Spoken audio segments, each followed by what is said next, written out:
할렐루야.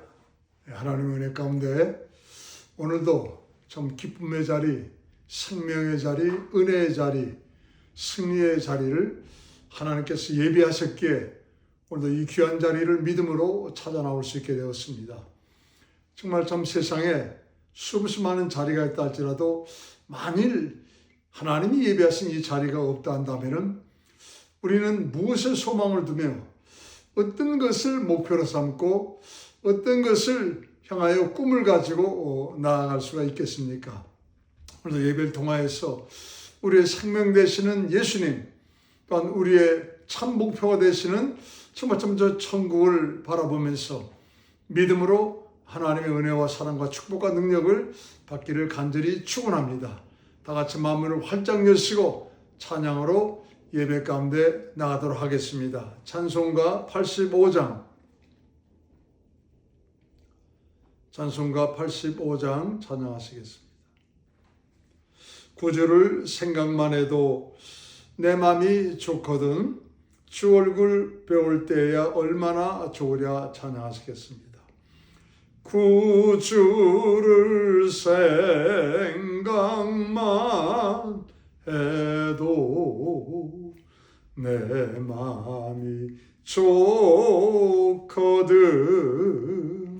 주 얼굴 배울 때야 얼마나 좋으랴. 만민의 구주의 수여 귀하신 이름은 천지의 온갖 이름 중 비할 데 없도다. 참 회개하는 자에게 귀하신 이름은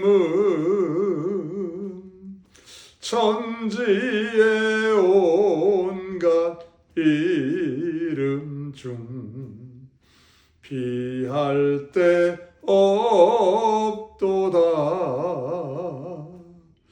참 회개하는 자에게 소망이 되시고 구하고 찾는 자에게 기쁨이 되신다. 예수의 넓은 사랑을 어찌다 말하랴. 그 사랑 받은 사람만 그 사랑 알도다. 예랑의 구주의 수여 내 기쁨 되시고 이제와 또한 영원히 영광이 되소서. 우리 34절 5절 예수의 넓은 사랑을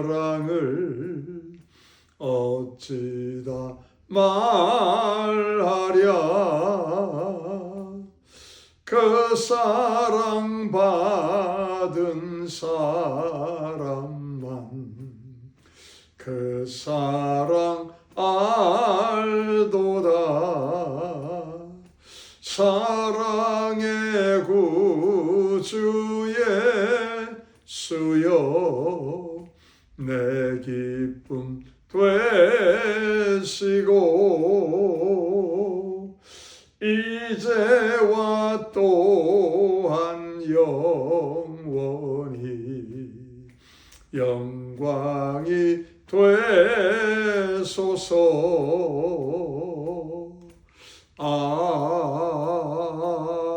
아멘. 우리 찬송가 184장, 찬송가 184장. 나의 죄를 씻기는 예수의 피밖에 없네. 다시 성케하기도 예수의 피밖에 없네. 예수의 흘린 피 날 희게 하오니 귀하고 귀하다 예수의 피밖에 없네. 나의 죄를 씻기는 예수의 피밖에 없네. 다시 성케하기도 예수의 피밖에 없네. 예수의 흘린 피 날 희게 하오니 귀하고 귀하다 예수의 피밖에 없네. 나를 정케 하기는 예수의 피밖에 없네.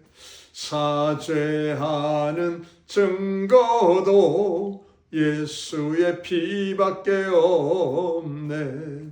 예수의 흘린 피 날 희게 하오니 귀하고 귀하다 예수의 피밖에 없네.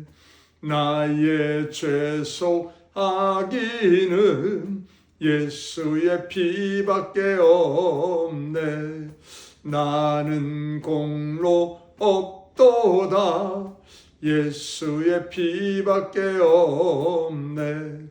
예수의 흘린 피 날 희게 하오니 귀하고 귀하다 예수의 피밖에 없네. 평안함과 소망은 예수의 피밖에 없네. 나의 의는 이것뿐 예수의 피밖에 없네. 예수의 흘린 피 날 희게 하오니 귀하고 귀하다 예수의 피밖에 없네. 영원토록 내 할 말 예수의 피밖에 없네. 나의 찬미 제목은 예수의 피밖에 없네. 예수의 흘린 피 날 희게 하오니 귀하고 귀하다 예수의 피밖에 없네. 우리 4절 5절 평안함과 소망은 예수의 피밖에 없네. 나의 의는 이것뿐 예수의 피밖에 없네. 예수의 흘린 피 날 희게 하오니 귀하고 귀하다 예수의 피밖에 없네. 영원토록 내 할 말 예수의 피밖에 없네. 나의 찬미 제목은 예수의 피밖에 없네. 예수의 흘린 피 날 희게 하오니 귀하고 귀하다 예수의 피밖에 없네. 아멘. 우리 찬송가 214장 변찮는 주님의 사랑과 거룩한 보혈의 공로를 우리 다 찬양을 합시다. 주님을 만나볼 때까지 예수는 우리를 깨끗게 하시는 주시니 그의 피 우리를 눈보다 더이게 하셨네. 힘차게 박수 치면서 이 찬송 하시겠습니다. 변찮는 주님의 사랑과 거룩한 보혈의 공로를 우리 다 찬양을 합시다. 주님을 만나볼 때까지 예수는 우리를 깨끗게 하시는 주시니 그의 피 우리를 눈보다 더이게 하셨네. 우리를 깨끗게 한 피는 무궁한 생명의 물일세. 생명을 구원한 친구들 하나님 찬양을 합시다. 예수는 우리를 깨끗게 하시는 주시니 그의 피 우리를 눈보다 더이게 하셨네. 주님의 깨끗한 보혈을 아멘. 날마다 입으로 간증해 아멘. 담대히 싸우며 나가세. 천국에 들어갈 때까지 예수는 우리를 깨끗게 하시는 주시니 그의 피 우리를 눈보다 더이게 하셨네. 십자가 튼튼히 붙잡고 날마다 이기며 나가세. 머리에 면류관 쓰고서 주 앞에 찬양할 때까지 아멘. 예수는 우리를 깨끗게 하시는 주시니 그의 피 우리를 눈보다 더이게 하셨네. 우리 3절 4절 주님의 깨끗한 보혈을 날마다 입으로 간증해 담대히 싸우며 나가세. 천국에 들어갈 때까지 예수는 우리를 깨끗게 하시는 주시니 그의 피 우리를 눈보다 더이게 하셨네. 십자가 튼튼히 붙잡고 날마다 이기며 나가세. 머리에 면류관 쓰고서 주 앞에 찬양할 때까지 예수는 우리를 깨끗게 하시는 주시니 그의 피 우리를 눈보다 더이게 하셨네. 아멘. 아멘. 우리 364장 찬송가 364장 내 주를 가까이 하게 함은 십자가 짐 같은 고생이나 내 일생 소원은 늘 찬송하면서 주께 더 나가기 원합니다. 기도하는 마음으로 이 귀한 찬송 올려드리겠습니다. 내 주를 가까이 하게 함은 십자가 짐 같은 고생이나 내 일생 소원은 늘 찬송하면서 주께 더 나아가기 원합니다. 내 고생하는 것 옛 야곱이 돌베개 베고 잠 갔습니다. 꿈에도 소원이 늘 찬송하면서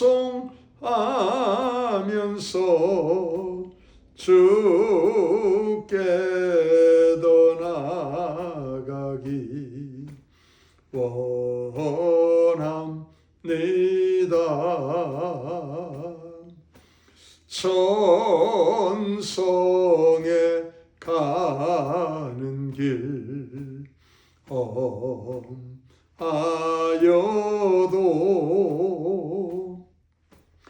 생명길 되나니 은혜로다. 천사날 부르니 늘 찬송하면서 주께 떠나가기 원합니다. 야곱이 잠깨어 일어난 후 돌단을 쌓은 것 본받아서 숨질 때 되도록 늘 찬송하면서 주께 떠나가기 원합니다.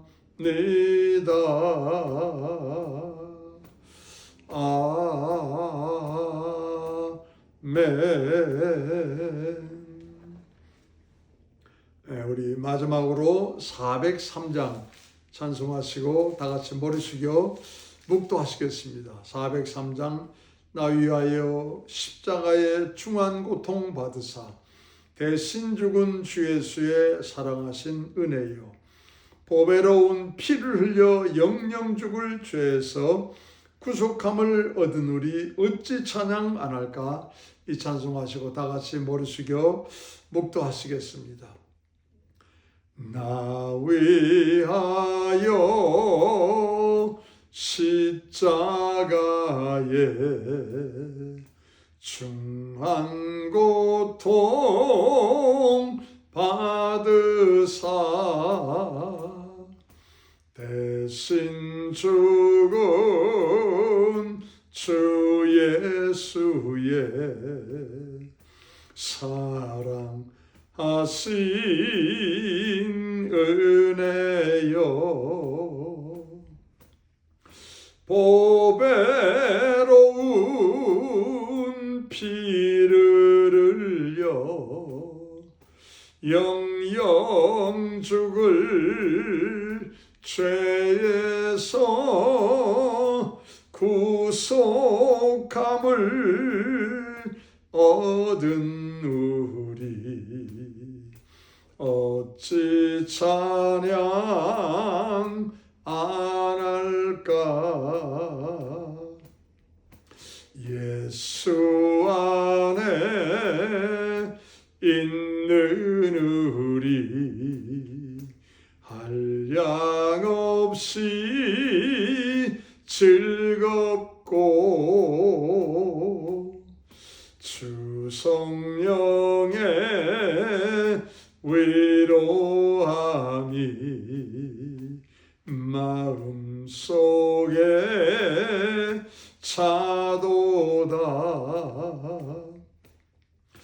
천국 음악 소리 같은 은혜로운 그 말씀 끊임없이 얻는 우리 어찌 찬양 안 할까. 이 세상에 모진 풍파 쉬지 않고 불어도 주님 안에 보호받는 우리 마음 변하다. 늘 깨어서 기도하고 저 천국을 바라며 주님만을 기다리니 어찌 찬양 안 할까. 3절 이 세상에 모진 풍파 쉬지 않고 불어도 주님 안에 보호받는 우리 마음 변하다. 늘 깨어서 기도하고 저 천국을 바라며 주님만을 기다리니 어찌 찬양 안 할까. 아멘. 다 같이 머리 숙여 묵도하시겠습니다.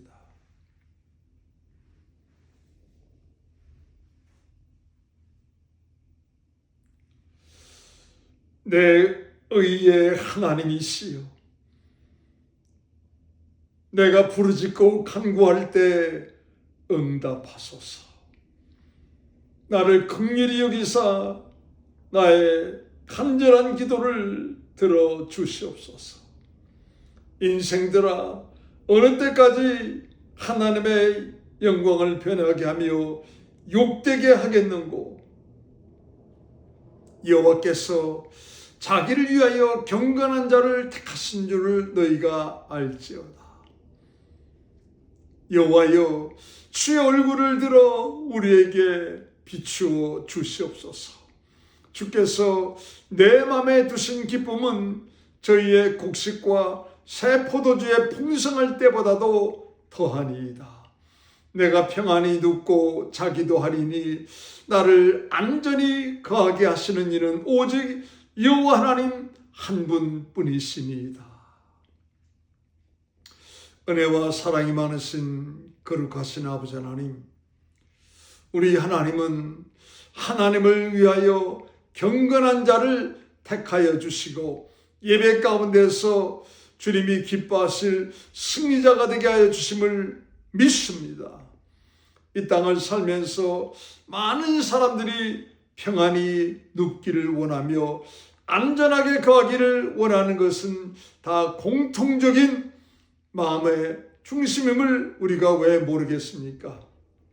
그러나 하나님께서는 말씀하십니다.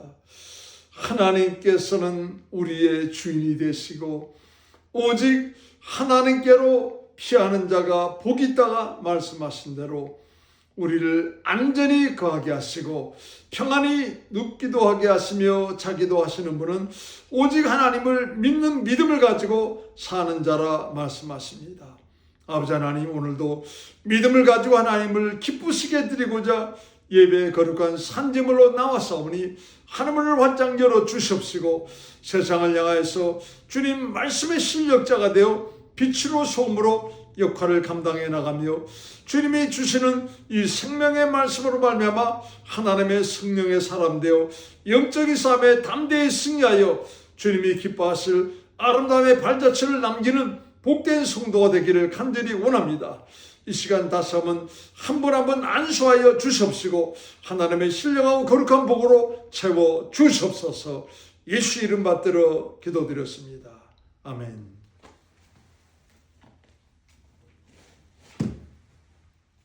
우리 하나님 말씀 마태복음 12장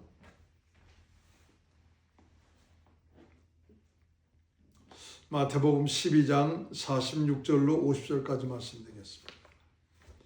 마태복음 12장 46절로 50절까지 말씀, 20페이지 신약성경 20페이지 마태복음 12장 46절에서 50절까지 말씀 같이 합독하시겠습니다. 시작. 예수께서 무리에게 말씀하실 때 그 모친과 동생들이 예수께 말하려고 밖에 섰더니 한 사람이 예수께 여짜오되 보소서 당신의 모친과 동생들이 당신께 말하려고 밖에 섰나이다 하니 말하던 사람에게 대답하여 가라사대 누가 내 모친이며 내 동생들이냐 하시고 손을 내밀어 지 아들을 가리켜 가라사대 나의 모친과 나의 동생들을 보라. 누구든지 하늘에 계신 내 아버지의 뜻대로 하는 자가 내 형제요 자매요 모친이라 하시더라.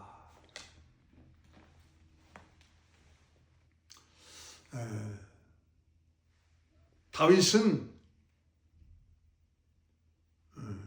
공과 사를 분명히 하는 사람이었습니다. 자신의 증조 할머니가 룻, 모압 여인인 룻이었죠. 나오미의 며느리였던 이 모압 여인 룻. 결국 이 룻이 시어머니를 따라서 가나안 땅에 와가지고 보아스라는 남자를 만나게 되지요. 보아스는 증조 할아버지고 룻은 증조 할머니예요. 다윗에게는. 그럼에도 불구하고 다윗이 왕이 되어가지고 모압을 항복을 시킵니다. 정복을 하면서. 왜 그런 거니? 자신이 쫓겨다닐 때 사울 왕에게 자기 부모를 모압의 왕에게 이제 모시다 드리면서 잘 돌봐 달라 이렇게 말을 했어요. 근데 성경에는 나와 있지는 않지만은 유대 역사에 보면은 이 모압이 다윗 왕의 부모를 무참히 살해했다는 것입니다. 그런가 하면은 또한 이 모압은 출애굽한 백성들을 향하여서 좋은 일을 하지 않았습니다. 이 모압 여인들이 음행을 하려고 이스라엘 백성들을 꿰어가지고 바알신 앞에 와서 우상 숭배를 하게 만들고 그리고 음행을 하면서 완전히 세상적인 죄가 들어가도록 만들었어요. 그래서 그 한날에 이스라엘 백성 24,000명이 죽고 말았습니다. 그러니까 이런 역사관을 다윗이 알고 있었고 또 자기 부모에 대해서 이렇게 한 것을 알고 있었기 때문에 아무리 자기 조상 중에 이 모압 여인이 있다 할지라도 모압을 여러분 항복을 시키고 굴복을 시킨 것입니다. 왜냐하면 다윗은 하나님의 뜻을 따라서 공과 사를 믿음으로 결정하는 사람이었다 이 말이에요. 그래서 오늘 말씀은 이제 신앙으로 공과 사를 구별하라. 믿음으로 공과 사를 구별하라 하는 주님의 명령이 있기 때문에 오늘 이 말씀을 준비를 했습니다. 시애틀에 계시는 어떤 한국 안수 집사님께서 하루는 낚시질을 하러 갔습니다. 바다에. 그날따라 웬일인지 많은 고기를 잡았어요. 너무 신났죠. 이것은 이렇게 먹고 저것은 저렇게 먹고 또 이것은 또 냉동고에 넣어놓고 좀 생각하니까는 굉장히 오랜 기간 먹을 수 있는 물고기들을 많이 잡은 거예요. 그리고 이제 그것을 트렁크에 이렇게 놓고 집으로 돌아오는 길이었습니다. 집으로 돌아오다가 어느 이제 모퉁이를 돌아서는데 어떤 미국 할아버지께서 차의 본네트를 열고 굉장히 사실은 난감한 표정으로 그 차의 엔진 부분을 들여다보고 있더라는 것입니다. 그런데 이 안수 집사님이 차에 대해서 조금 안다 생각하는 분이었기 때문에 가던 차를 멈추고 다가와서 어르신의 차에 무슨 문제가 생겼냐고 물어본 것입니다. 차에 문제가 생겨서 소리가 나는데 무슨 문제인지 내가 도대체 알 길이 없다고. 그렇다고 돈이 지금 많이 들어갈 것 같은데 지금 토잉카를 부를 수도 없고 참 이게 난감한 처지에 지금 내가 있다고 그렇게 말을 한 거예요. 그러니까 이 한국 안수 집사님께서 그럼 제가 좀 봐드리겠다고 하면서 차에 이것저것을 점검을 이렇게 해보았습니다. 그리고 마치 어느 고장난 부분을 알았다는 듯이 제가 한번 고쳐보겠다고 이렇게 말씀을 드리고 이제 자기 차에 가서 그 차를 이제 가지고 와서 이제 이 고장난 차 옆에다가 차를 같이 댄 것입니다. 그리고 자기 차의 트렁크를 열고 공구 몇 개를 꺼내서 차를 고치기를 시작했습니다. 근데 이 할아버지께서 이 안수 집사님, 한국 안수 집사님의 차 트렁크에 들어있는 많은 물고기들을 본 것입니다. 자기가 보니까는 그 시즌에는 미국에는 잡아야 될 고기 시즌이 있죠. 그렇죠? 이 고기는 이 시즌에 잡아야 되고 저 시즌에는 잡으면 안 되고 고기를 잡아야 될 시즌이 있다 이 말입니다. 근데 보니까 이번 시즌에는 잡아서는 안 될 고기들도 많이 있더라는 것입니다. 그러니까 하면 사이즈도 좀 자기가 보기에는 작은 것들도 많이 있더라는 거예요. 그러면요, 그건 사실은 주 정부의 법을 어긴 것이죠. 이 할아버지는 자기 차를 지금 고쳐주시는 이 한국분이 고맙긴 고마운데 한편으로는 고민이 되는 것입니다. 이게 이렇게 마구잡이로 고기를 잡으면 안 되는데 하면서 고민을 하고 있다가 보니까는 경찰차가 한 대 탁 쓰는 것입니다. 그 내리는데 보니까는 자기 이웃인 경찰이 온 거예요. 순찰을 돌다가 그 경찰관이 자기 이웃집 할아버지가 거기서 서 있으면서 이제 있으니까는 그 경찰이 순찰을 돌다가 거기 온 것입니다. 아니 그래서 무슨 일이냐고 했더니 차가 고장났는데 지금 한국 분이 내 차를 지금 고쳐주고 계시다고. 아 그렇군요. 참 좋은 일 하시네 하면서 경찰도 차를 고치는 모습을 보고 있다가 그 한국 집사님 트렁크에 있는 물고기를 보게 된 것입니다. 경찰은 금방 보게 된 것이죠. 잡아야 될 물고기가 아닌데 거기에 들어있는 거예요. 또 사이즈도 저 정도는 잡아서는 안 되는데 또 그런 물고기들도 들어있더라는 것입니다. 그래서 이 한 분이 차를 다 고치고 난 다음에 어르신네 차 한번 시동을 걸어보시라고 시동을 걸어보니까는 소리가 안 나고 고쳐진 거예요. 그러니까 이 미국 노인네가 고맙다 하면서 악수를 하고 머리를 꾸벅꾸벅 하는 것입니다. 그때 이 미국 경찰관이 이 한국 집사님에게 참 잘하셨다고, 이 나이 드신 분이 어려울 때 이렇게 정말 도와주니 얼마나 참 이렇게 좋은 일을 하셨냐고. 그런데 내가 당신 트렁크를 보고 싶어서가 아니고 트렁크가 열려있길래 보니까는 잡아서는 안 될 물고기들이 있는 것을 내가 보게 됐다고. 벌금을 매기자면은 300불이 넘는 것 같다고. 그런데 당신이 정말 이웃에 대해서 너무 좋은 일을 참 하셨기 때문에 그냥 경고에 정말 좀 표시로 내가 티켓 한 장을 주는데 1불의 벌금의 티켓을 내가 주겠다고 하면서 1불 벌금의 티켓을 준 것입니다. 한편으로는 이 집사님이 고마웠기도 했죠. 300불이 넘는 걸 갖다가 1불로만 티켓을 줬기 때문에. 근데 집에 돌아오는데 아니 그래도 내가 이렇게 좋은 일을 했는데 그렇다면은 뭐 그냥 경고 정도 하지 뭐 때문에 1불 티켓을 줘가지고 복잡하게 만들었는지 모르겠다고. 그 생각하니까는 경찰관이 미운 거예요. 그러다 보니까는 차를 고쳐줬던 그 할아버지도 믿게 생각이 드는 것입니다. 그러니까 하면 자기 자신을 향해서는 짜증이 나는 거예요. 저녁도 먹는 둥 마는 둥 하고 이제 잠자리에 들기 전에 그래도 안수집사이기 때문에 두 손 모고 기도를 하는데 갑자기 자기 마음을 향하여서 뭔가 확 나타나더라는 것입니다. 그것은 자기가 안수집사로 임직을 받을 때 목사님이 하신 설교가 갑자기 생각이 나더라는 것입니다. 그것은 안수집사 자격에 대한 설교인데 그것은 바로 사도행전 6장 3절에 있는 말씀. 이제 임명을 받을 7분이 있는데 이분들은 지혜가 충만하고 성령이 충만하고 사람에게 칭송받는 사람 7을 세우라 하는 그 말씀이었어요. 자, 지혜가 충만하고 성령이 충만하고 사람에게 칭송받는 자 7. 가만히 생각을 해보니까는 지혜도 부족하여서 티켓을 이렇게 받게 됐고 성령 충만하지 못하여서 티켓을 받게 됐고 또 사람에게 칭송받지 못하니까는 티켓을 받게 됐고 자기는 그 자격에 미달되는 일을 했더라 이 말입니다.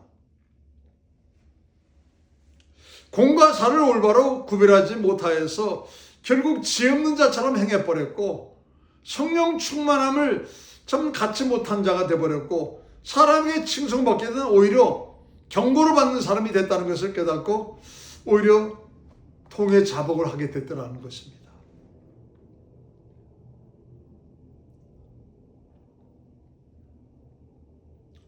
여러분, 직분도 중요하고 어떤 사명도 중요하지만은 그거에 앞서 더 중요한 것은 무엇입니까?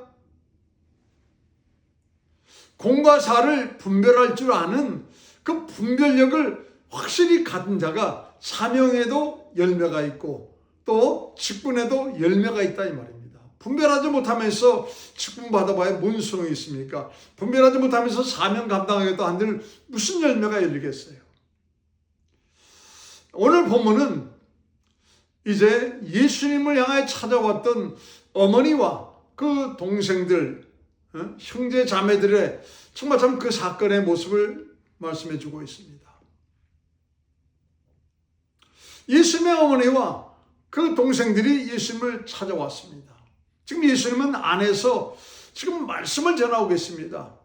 그러니까 밖에 그 사람들이 서 있으니까는 누군가가 물었겠죠. 누구시냐고 그랬더니 그 예수님의 어머니고 우리는 형제들이라고.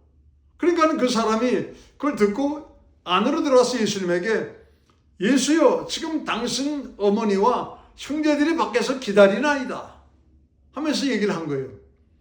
그랬더니 예수님께서 뭐라 말씀하십니까? 47절로 50절까지 말씀해 보시면은 누가 내 모친이며 누가 내 형제들이냐? 오직 하나님의 뜻대로 행하는 자가 내 모친이요 내 형제들이다 하면서 그런 말씀을 하십니다. 잘못 생각하면은 예수님의 어머님을 무시하고 멸시하는 것처럼 느낄 수도 있는 말씀입니다. 그랬을까요? 죽은 자를 살리시고 안진병을 일으키시며 무리를 걸어가시고 부활 승천하신 예수님께서 어머님을 향해서 무시하고 멸시하는 일을 하셨겠습니까? 예수님이 하신 말씀을 잘 보시기 바랍니다. 누가 내 모친이며 누가 내 형제들이냐? 오직 내 아버지의 뜻대로 행하는 자가 내 아버지. 예수님은 누구냐? 하면서 말씀합니다. 내 아버지의 뜻대로 행하는 자. 왜 오셨는가? 내 아버지의 뜻대로 행하는 자가 내 모친이요 어머니다. 그럼 예수님이 하실 일이 뭐예요? 예수를 말미암아 새로운 가족을, 예수를 말미암아 하나님의 새로운 가족을 만드는 것이 예수님이 육신을 입고 이 땅에 오신 목적과 소망이었다 이 말이에요.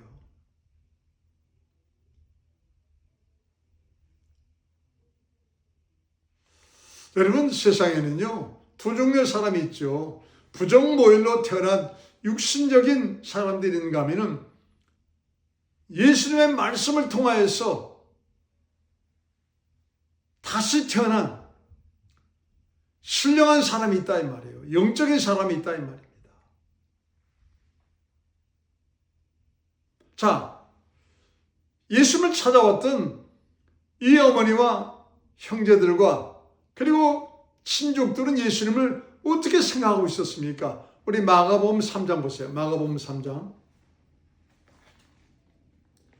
마가복음 3장.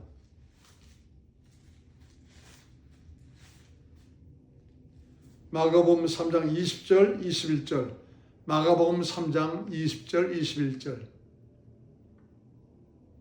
마가복음 3장 20절, 21절 57페이지 다 같이 한번 합독하시겠습니다. 마가복음 3장 20절, 21절 시작.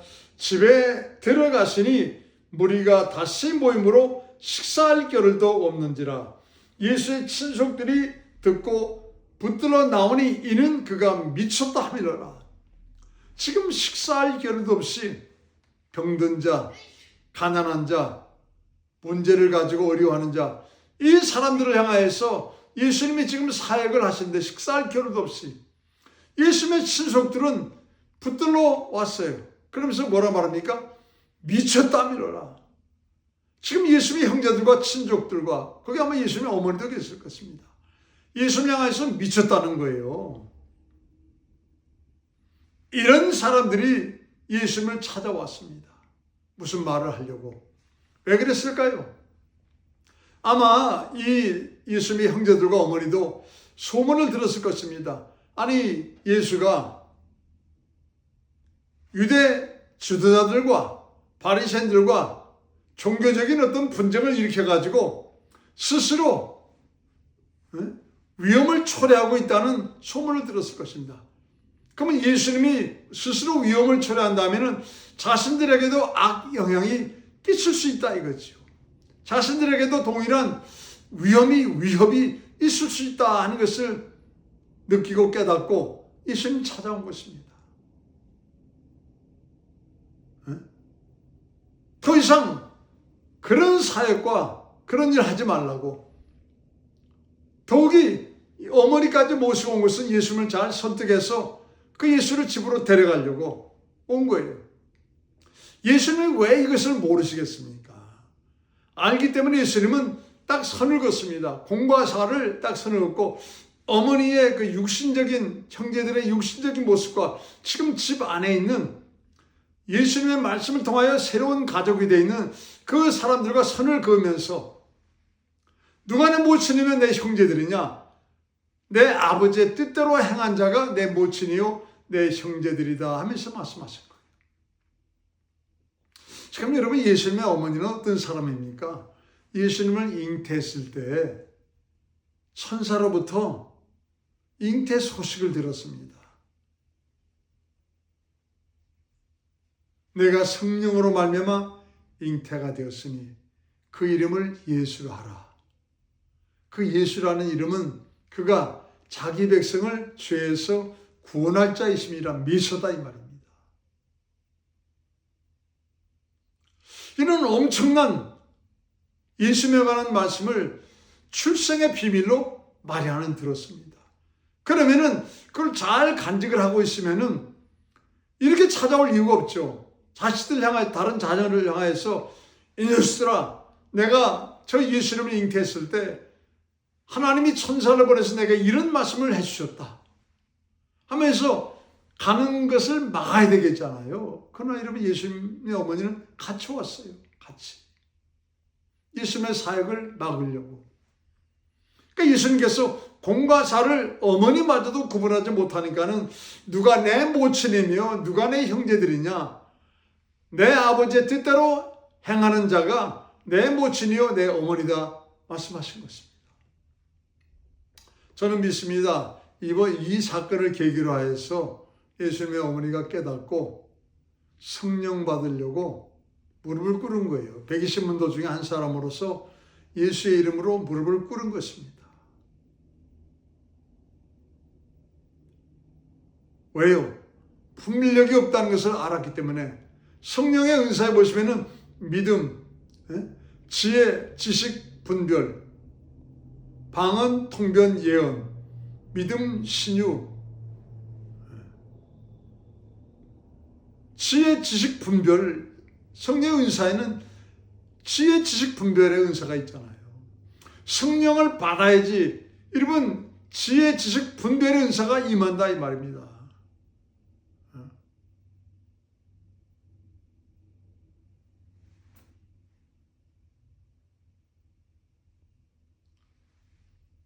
방언, 통변, 예언도 중요합니다. 믿음, 신유, 능력에서 중요합니다. 근데 정말 저 어떤 면에서는 가장 중요한 게 뭐냐면 지혜, 지식, 분별의 은사예요. 아무리 방언을 한들, 아무리 믿음이 크다고 한들 이게 지혜, 지식, 분별의 은사가 없으면은 열매를 맺는 게 어렵다 이 말이지.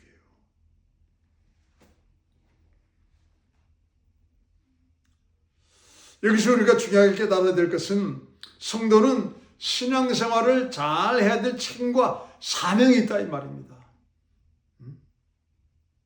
그렇게 하려 한다면 공과 사를 잘 분별할 줄 아는 은사를 가지고 있어야 된다 이 말이죠.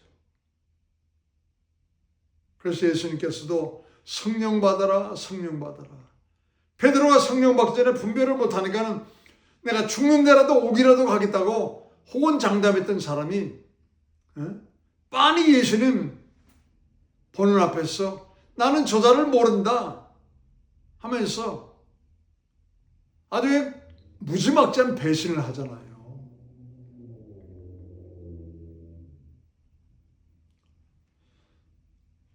공과 사를 구분하려 할 때 중요한 세 가지가 있습니다. 첫 번째로 공과 사를 구분하는 것은 결코 다수의 의견을 따르는 게 아니에요. 예수님이 공과 사를 구분하시려고 예수님 어머니와 또 형제들을 나가서 만나 주셨습니까? 그들의 말을 들으려고요. 공과 사를 구분하는 것은 다수의 의견을 따르는 게 아니다 이 말입니다. 여러분 한국이 지금 왜 어려워요? 국회에서 나라의 중대사를 결정하는데 다수의 의견을 따라서 결정을 해버리니까는 오죽하면 대통령이 계엄이라는 것까지 했겠습니까? 나라의 중대사, 특별히 나라의 심장을 멈추게 하는 일을 다수의 의견을 따라서 결정해버리니까는 심장이 죽어가니까는 마지막 가지고 있는 그것을 행동으로 옮기거다 이 말입니다. 대통령의 특권을.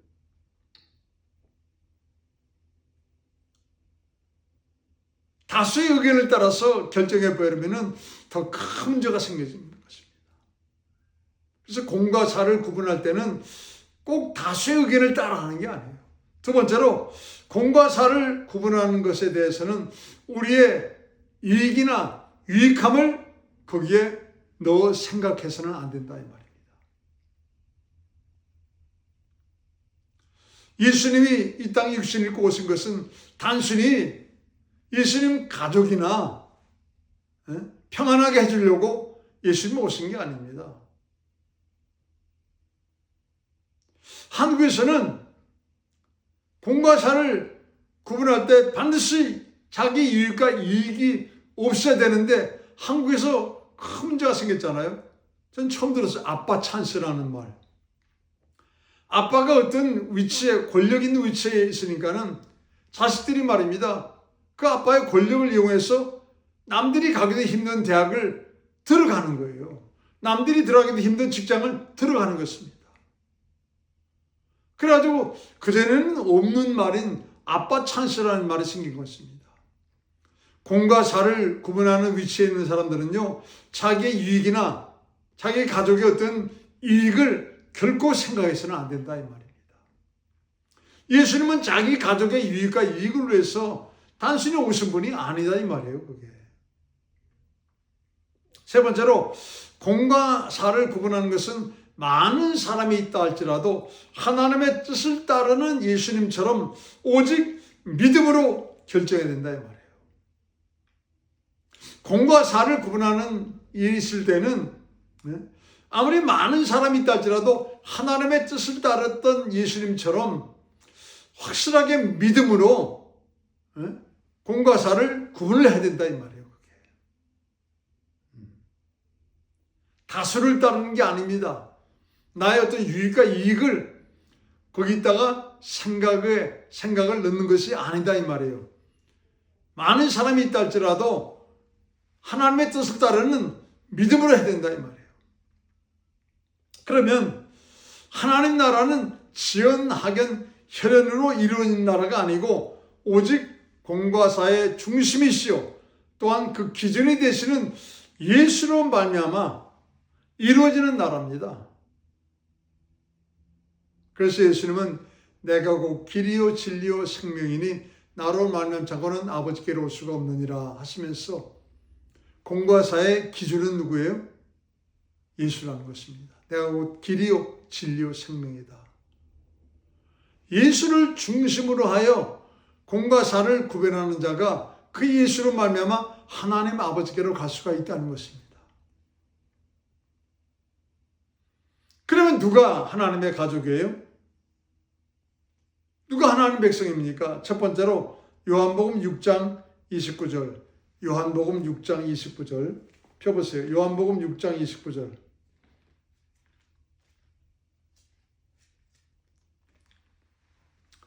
하나님께서 보내신 일을 믿는 것이 하나님의 일이니라.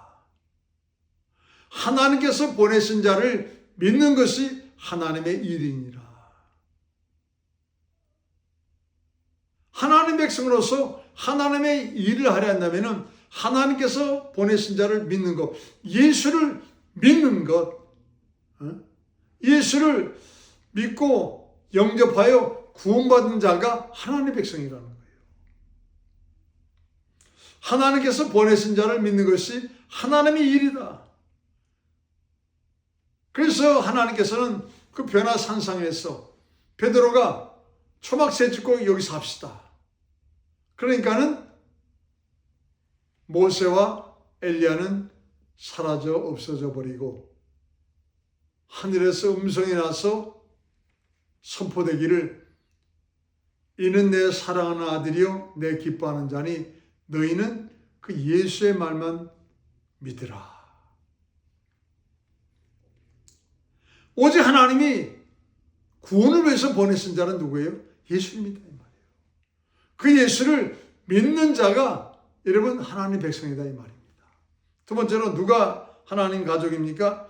하나님의 뜻대로 행하는 자. 예수님이 말씀하셨죠. 내 아버지의 뜻대로 행하는 자가 내 모친이요 내 형제 자매니라. 하나님 뜻대로 행하는 자가 무슨 얘기입니까?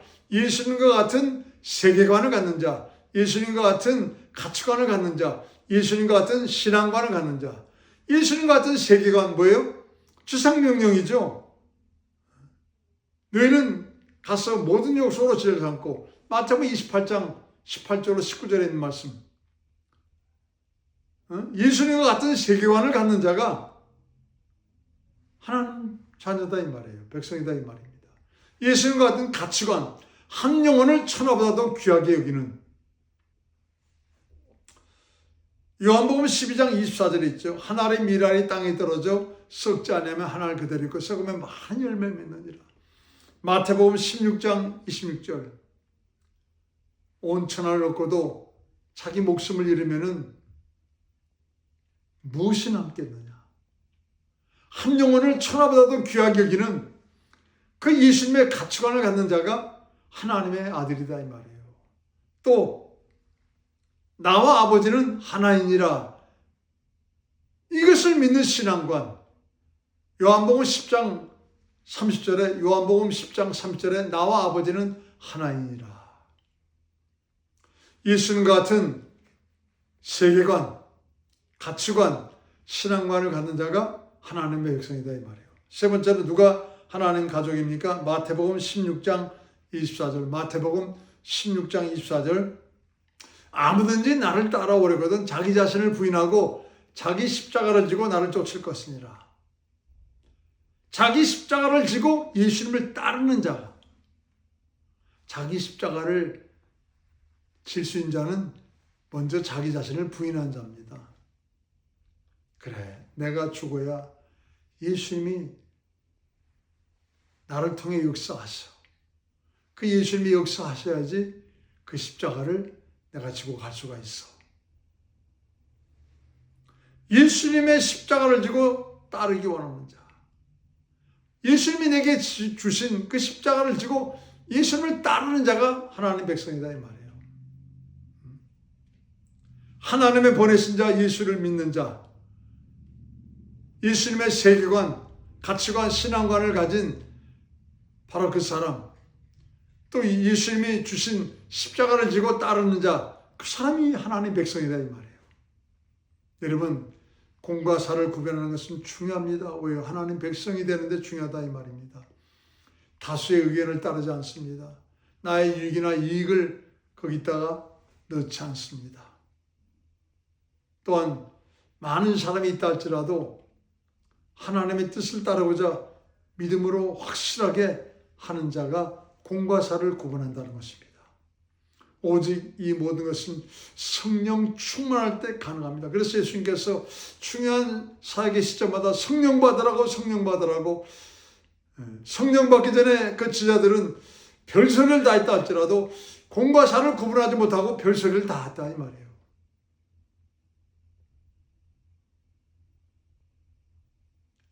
주님, 200데나리온의 돈도 없는데 어떻게 이 많은 사람들을 먹이라고 그럽니까? 이 정신 나간 여자야 300데나리온 되는 이 비싼 향유를 왜 허비하느냐? 공과 사를 구분하지 못하는 것입니다. 중대라도 오기라도 하겠다. 공과 사를 구분하지 못하는 것. 그러나 여러분, 성령 받고 나서 그들은 달랐습니다. 하나님이 기뻐하실 공동체를 만들면서 공과 사를 구분하면서 가난한 자도 없고 부자도 없고 높은 자도 없고 낮은 자도 없고 모두가 예수님의 가족으로 하나가 되어서 하나님이 기뻐하실 믿음의 공동체인 교회를 시작하게 된 것입니다. 여러분, 신앙으로 공과 사를 구분하라 말씀하신 예수님의 말씀에 순종하여서 여러분을 통하여서 세상이 더욱더 공의와 공평과 정의로 정말 좀 나아가는 정말 빛을 발하는 세상이 되어지는 축복이 임하시기를 간절히 축원합니다. 기도하겠습니다. 은혜와 사랑이 많으신 아버지 감사합니다. 오늘 주신 말씀을 통하여서 하나님의 은혜와 사랑과 축복과 능력을 받습니다. 주님, 우리의 삶 속의 신앙 가운데 공과 사가 정말 좀 올바르지 못하여서 혹시라도 하나님께 해를 끼친 것이 없지는 않습니까? 혹시라도 내 주위인 사람들에게 주님 아픔을 준 것이 없지는 않습니까? 이제로 이 말씀을 들었사오니 예수님 계신 바깥에 있는 자 되지 않게 도와주시고 예수님 계신 그 안에 이만한 자가 되어서 공과 사를 구분하는 하나님의 사람으로 더욱 귀하게 쓰임받는 축복의 성도가 되게 도와주시옵소서. 예수 이름 받들어 기도드렸습니다. 아멘.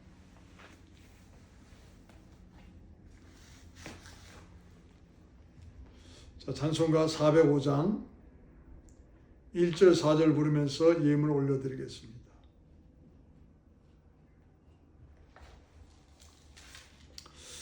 나 같은 죄인 살리심 주의 놀라와 잃었던 생명 찾았고 광명을 얻었네.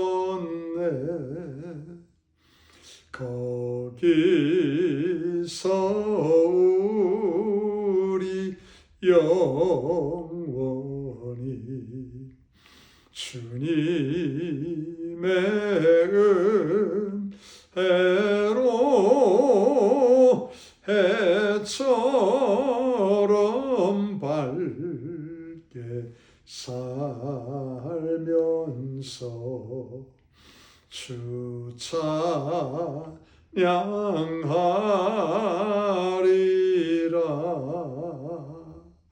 아멘. 기도하겠습니다. 은혜와 사랑이 많으신 아버지, 우리의 신앙생활에 공과 사의 구별이 얼마나 중요한지요. 오죽하면 예수님의 어머니와 형제들이 찾아왔음에도 불구하고 예수님은 밖으로 나가지 아니하시고 오히려 공과 사를 구별하지 못하는 것이 얼마나 불행이고, 특별히 신앙생활에 사명과 직분을 감당하려 한다면 공과 사가 얼마나 중요한 것인지를 주님은 말씀하시고 선포하셨습니다. 이 말씀 우리도 신비에 새기면서 더욱 주님이 기뻐하실 공과 사를 잘 구분하여 주님의 빛의 사자로 쓰임받겠다고 머리 숙이며 간절히 기도하며 귀한 예물과 함께 우리의 마음의 중심을 주님 앞에 올려드립니다. 흠양하여 주시옵시고 공과 사를 잘 구분할 수 있도록 삶에도 하나님 윤택함으로 축복하여 주시옵소서. 예수 이름 받들어 기도드렸습니다. 아멘. 할렐루야. 오늘도 너무 귀한 말씀 주셨습니다. 이제 한 달 좀 더 남았지만은 한 달 정도 남았어요. 오브레곤에서 목회자와 또 교회 지도자 성령 세미나 부회날이 있게 되겠습니다. 3월 16일부터 20일까지 큰 집회가 임합니다. 특별히 목회자와 교회 지도자의 집회이기 때문에 기도 많이 해주시기를 다시 한번 부탁드립니다. 이제 내일 모레 또 교회에서 만나서 정말 좀 감격의 인사를 나누고 간증하는 복된 시간을 갖도록 하겠습니다. 축도하심으로 오늘 예배 마치도록 하겠습니다. 이제는 우리 주 예수 그리스도의 영원하신 은혜와 우리 하나님 아버지의 극진하신 사랑하심과 성령님의 감동감화 내주 역사 충만교통 역사하심이 공과 사를 잘 구분하여 하나님의 뜻을 이루는데 부족함이 없는 축복의 통로로 쓰임받고자 머리 숙이며 간절히 기도하는 사랑하는 성도님들 머리 외와 저들의 가정과 자녀와 직장과 사업과 온 인생길 외와 공과 사를 믿음으로 구분하는 하나님의 사람을 세우라 예수의 피값으로 세워주신 이 귀한 교회 위에 이제와 영원토록 함께 하실 지어다. 아멘. 하나님 감사합니다. 오늘도 주신 말씀 다시 한번 신비에 새기면서 하나님이 예수 이름으로 가장 원하시는 것을 잘 감당하여 내주님 만나 배울 때 착하고 충성된 종아 주님 응답받게 도와주시옵소서. 예수 이름 받들어 기도드렸습니다. 아멘. 할렐루야. 내일 모레 또 교회에서 뵙도록 하겠습니다.